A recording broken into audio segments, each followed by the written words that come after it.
எண்ணமெல்லாம் சிறகடிக்கும், எண்களெல்லாம் வழி கொடுக்கும், எந்நாளும் ராஜமுகம், எளியோரின் ஏறுமுகம். எந்த நிலை வந்தாலும் வந்த நிலை மாறாத நமது Rajanilai. Rajanilai TV, channel of astrology.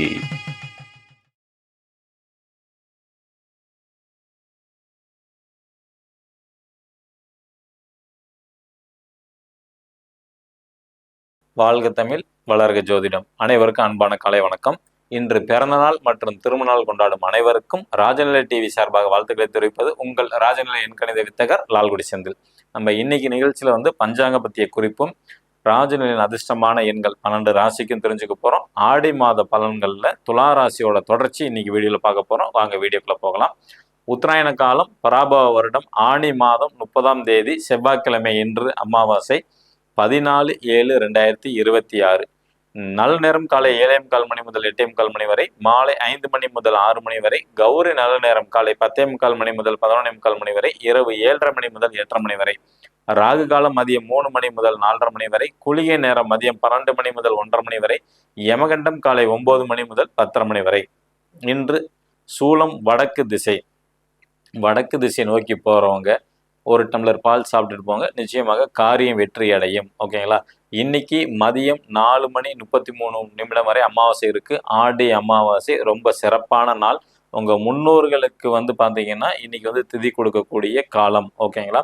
அதாவது பொதுவாக இந்த அமாவாசைங்கிறது எப்படின்னா, முன்னோர்கள் அப்படின்னு எடுக்கும்போது தாத்தா பாட்டி கொள்ளு தாத்தா இந்த மாதிரி நமக்கு முன்னோர்கள் இருக்காங்க பார்த்தீங்களா, அவங்க இறந்த தமிழ் தேதி, அதாவது தமிழ் மாதத்துல வளர்பிறை தேய்பிறை வரக்கூடிய திதி நமக்கு தெரியாது. அதனால காமனா இந்த கொடுக்கக்கூடியது தை அமாவாசை, ஆடு அமாவாசை, புரட்டாசி அமாவாசை அன்னைக்கு நம்ம காமனா கொடுக்கறது. ஓகேங்களா? ஆனா ஒருத்தங்க இறந்தவங்களோட திதி கரெக்டா தெரிஞ்சிருந்தா அந்த திதியில கொடுக்கறது ரொம்ப சிறப்பு. இந்த ஆடி அமாவாசையில பொறுத்த வரைக்கும் நீங்க கோயிலில் சில பேர் கொடுப்பாங்க, குளத்தங்கரையில் ஆத்தங்கரையில் கொடுக்கறதுக்கான வாய்ப்புகள் உண்டு. உங்களுக்கு என்ன ஃபார்முலா இருக்கோ, உங்கள் ஊர் வழக்கப்படி உங்களோட இன வழக்கப்படி இருக்கோ அதை தவறாமல் செய்கிறது ரொம்ப நல்லது. முடிஞ்ச அளவுக்கு ஆதரவற்ற, அதாவது பொதுவாக ரோட்டில் இருக்கிறவங்களுக்கு அல்லது கோயில் வாசலில் இருக்கிறவங்களுக்கு நிறைய பேர் அன்னதானம் வாங்கி கொடுப்பாங்க. அது பார்த்திங்கன்னா இப்போ எங்கள் திருச்சி பக்கத்தில் ஸ்ரீரங்கத்தில் பார்த்திங்கன்னா ஏகப்பட்ட பேர் வாங்கி கொடுப்பாங்க. ஒரு 100 பேர் 100 பேரில் நிறைய பேர் பரிகாரம் பண்ணுவாங்க, திதி கொடுப்பாங்க. ஆனால் எல்லாருமே சேர்ந்து அங்கே உள்ளவங்களுக்கு பார்த்தீங்கன்னா சாப்பாடு வாங்கி கொடுக்கறது அது சரியான அமைப்பான்னு கேட்டிங்கன்னா இல்லைங்க. ஏன்னா ஒரு நபர் எவ்வளோ சாப்பிட முடியும்? ஒரு நபர்கிட்டே 10 பொட்டலம் வந்துருச்சுன்னா அவங்க என்ன பண்ணுவாங்க? 1 2 வச்சுட்டு மீதி குப்பையில தான் போடுவாங்க. அதனால நீங்க அவங்களுக்கு கொடுக்கறது பதிலாக ஏதாவது ஒரு ஆதரவற்ற இல்லங்கள் இருக்கு பார்த்தீங்களா, அவங்களுக்கு செய்யுங்க. ஒரு நாள் நீங்க அமாவாசை திதி கொடுத்துட்டு நீங்க அவங்களுக்கு செய்யறது ரொம்ப சிறப்பா இருக்கும். ஓகேங்களா? ஒரு நாள் அன்னதானம் போடுங்க. ஏதாவது ஒரு ஆதரவற்ற குழந்தைகள் இல்லதோ இல்லை பெரியவங்க வசிக்கக்கூடிய இல்லங்களுக்கு நீங்க கொடுங்க. அது உங்களுக்கு சிறப்பு. அதே மாதிரி பொதுவாக அமாவாசை திதினா இன்னைக்கெல்லாம் விடிய காலம் 12 1 மணி ஆனோடனே அப்போலேருந்தே திதி கொடுக்க ஆரம்பிச்சுறாங்க. ஆக்சுவலாக சூரிய உதயம் ஆன பிறகு தான் திதி கொடுக்கணும். அதுவும் மதியானம் 12 மணி உச்சி கால பொழுதுக்கு முன்னாடியே தான் கொடுக்கறது வழக்கம். ஆனால் இன்னைக்கு விடிய கால 12 மணி ஆயிடுச்சுனாவே கொடுக்க ஆரம்பிச்சாராங்க. ஈவினிங் 4 மணி 5 மணி வரைக்கும் தான் ஓடுது. கலாச்சாரம் டோட்டலாக மாறி போயிடுச்சு. இறைவன் தான் காப்பாற்றணும். சரி, ஓகே. இன்றைய நட்சத்திரம் புனர்பூச நட்சத்திரம். யோகம் வியாக்காதம் நாம யோகம். கரணம் நாகவ கரணம். சந்திராஷ்டமம் விருச்சக ராசி கேட்டை நட்சத்திரம். கிரக நிலவரங்கள்: ரிஷப ராசியில் செவ்வாய் பகவான், மிதுன ராசியில் சூரிய பகவான் மற்றும் புதன் பகவான், கடக ராசியில் குரு பகவான், சிம்ம ராசியில் சுக்கர பகவான் மற்றும் கேது பகவான், கும்ப ராசியில் ராகு பகவான், மீன ராசியில் சனி பகவான். இப்போ நம்ம புதுசாக பார்க்கக்கூடிய நண்பர்கள் நம்மளோட ராஜனியோட அதிர்ஷ்டமான எண்ணை இந்த மாதிரி ஒரு பர்மனன்ட் மார்க்கரை வாங்கி உங்களோட மணிக்கட்டில் எழுதிட்டு வாங்க தினைக்கும். ஓகேங்களா? எழுதும் போது உங்களுக்கு என்ன தேவை இருக்கு? திருமணம் நடக்கணுமா? குழந்தை பாக்கியம் வேணுமா? கொடுத்த பணம் வேணுமா? கடன் அடையணுமா? இது மாதிரி உங்களுக்கு எண்ணற்ற கோரிக்கைகள் இருக்கும். வேலை கிடைக்கணும், நிரந்தர வேலை, வெளிநாட்டு வாய்ப்பு, இது மாதிரி உங்களுக்கு என்ன தேவையோ நம்ம ராஜநிலையோட அதிர்ஷ்டமான எண்ணம் மணிக்கட்டில் எழுதிட்டு வாங்க. 100 நாள் நிச்சயமாக நடக்கும். நம்பிக்கையோட செய்யணும். இது எழுதுறதுக்கு டைமிங் உண்டு. காலையில பிரம்ம முகூர்த்தத்துல எழுதலாம். ஓகேங்களா? 4:30 to 6. அதுக்கப்புறம் எழுதக்கூடிய நேரம் அப்படின்னு எடுத்துக்கிட்டீங்கன்னா 6:02, 6:04, 6:06, 6:08. இது பயங்கர பவர்ஃபுல்லான நேரம். அதுக்கப்புறம் 6:22, 6:26, 6:33, 6:42, 6:51 இந்த நேரங்களில் குளிச்சுட்டு எழுதுறது சிறப்பு.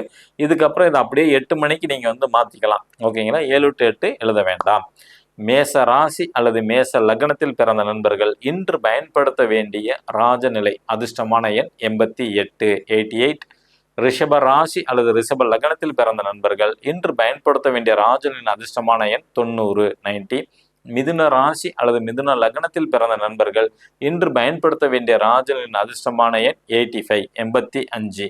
கடக ராசி அல்லது கடக லக்னத்தில் பிறந்த நண்பர்கள் இன்று பயன்படுத்த வேண்டிய ராஜநிலையின் அதிர்ஷ்டமான எண் 89 89.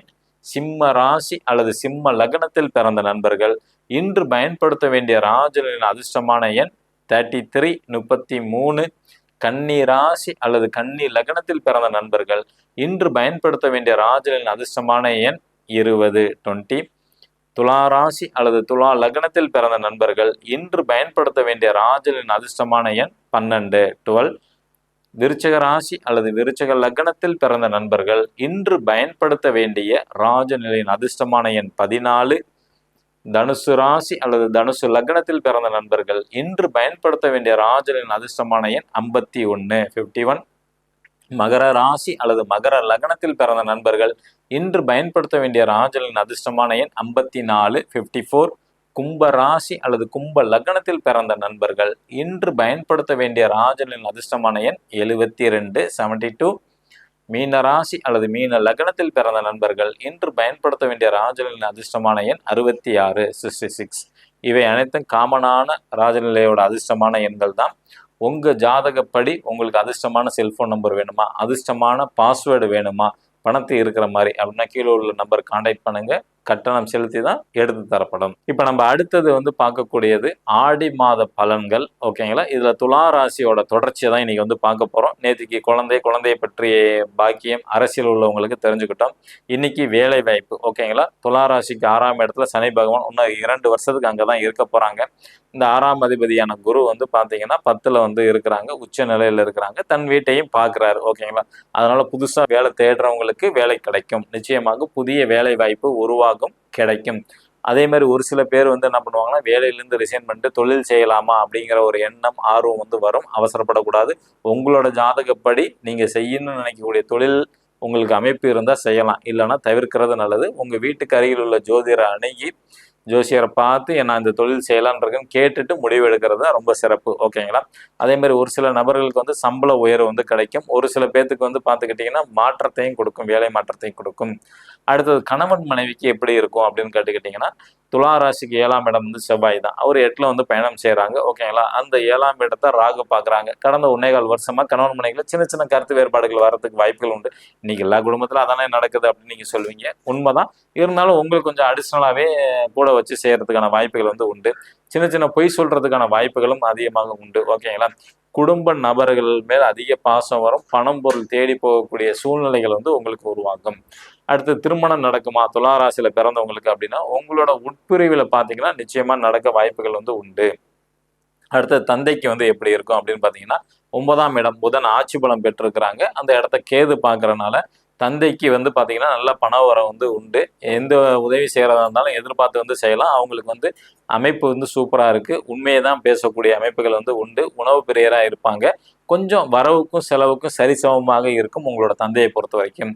அடுத்த தொழில் மற்றும் மாமியாருக்கு எப்படி இருக்கும் அப்படின்னு பார்த்துக்கிட்டிங்கன்னா, 10ஆம் இடத்துல குருவும் சூரியன் இருக்கிறாங்க. அதனால தொழில் உங்களுக்கு சிறப்பாக தான் இருக்கும், பயப்பட வேண்டியதே இல்லை.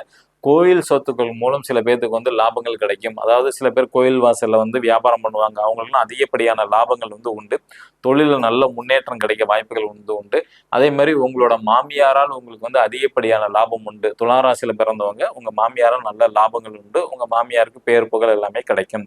அடுத்தது துளாராசியில பிறந்தவங்களோட அண்ணன் அக்கா எப்படி இருக்க போறாங்க, அவங்களுக்கு மருமகள் இருந்தா எப்படி இருக்க போறாங்க அப்படிதான் பார்க்க போறோம். இவங்களுக்கு கண்டிப்பா இடம் மாற்றத்தை பத்தி சிந்தனை ஓடிட்டே இருக்கும். புதுசா வீடு மாறலாம், வீடு கட்டலாமா, அல்லது வீட்டுக்கு டிவி வாங்கலாமா, நகை வாங்கலாமா, வெள்ளி கொலுசு எடுக்கலாமா அப்படிதான் நினைச்சிட்டு இருப்பாங்க. ஆனா கண்டிப்பா எடுத்துருவாங்க. ஒரு சில நபர்கள் வெளிநாட்டு போறதுக்கான வாய்ப்புகள் அதிகம் உண்டு. நல்ல வருமானம் கிடைக்கும். பதவி உயர்வு உண்டா சார் அப்படின்னு கேட்டீங்கன்னா, நிச்சயமா பதவி உயர்வு கிடைக்கும். வெளிநாட்டுக்கு போகலாமா துளாராசியில பிறந்தவங்க அப்படின்னா, வெளிநாட்டுக்கு கண்டிப்பாக போவாங்க. வாய்ப்புகள் அதிகம் உண்டு. பரிகாரம் துளாராசிக்கு அப்படின்னா, நம்ம முன்னாடி சொன்ன மாதிரி இவங்களுக்கு மட்டும் வீட்டுக்கு பக்கத்துல இருக்க விநாயகர் வழிபாடு பண்றது சிறப்பு.